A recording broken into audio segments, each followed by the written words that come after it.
Bank nifty analysis for Tuesday. Last time అనాలిసిస్లో discuss చేసినట్టు Friday కూడా బ్యాంక్ నిఫ్టీ ఆల్మోస్ట్ ప్రీవియస్ డేస్లోనే move అయింది. సో ట్యూస్డే బ్యాంక్ నిఫ్టీ ఎలా బిహేవ్ చేయబోతుంది, దానికి లెవెల్స్ ఎలా డ్రా చేయాలంటే, ఫస్ట్ ఆఫ్ ఆల్ ప్రీవియస్ అనాలిసిస్లో చెప్పినట్టు ఈ సపోర్ట్ జోన్ని ట్యూస్డే కూడా కన్సిడర్ చేయాలి.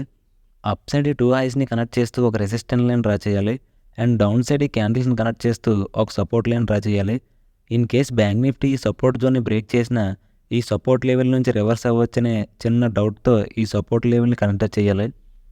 అప్ సైడ్ ఈ క్యాండిల్స్ కనెక్ట్ చేస్తూ ఒక ట్రెండ్ లైన్ డ్రా చేయాలి. అండ్ ఫ్రైడే మూమెంటం బేస్ చేసుకొని డౌన్ సైడ్ ఒక సపోర్ట్ లెవెల్ డ్రా చేయాలి. ఒకవేళ బ్యాంక్ నిఫ్టీ ఫ్లాట్ ఓపెన్ అయ్యి up side trend line break అయిందంటే బయ్యర్స్ ఎంట్రీ అవుతారు. సో మ్యాక్సిమం మార్కెట్ రివర్స్ అయ్యే ఛాన్స్ ఉంటుంది. ఒకవేళ bank Nifty down side support level break చేసిందంటే ఈ జోన్ ఆర్ ఈ సపోర్ట్ లెవెల్ని రివర్స్ అయ్యే ఛాన్స్ ఉంటుంది.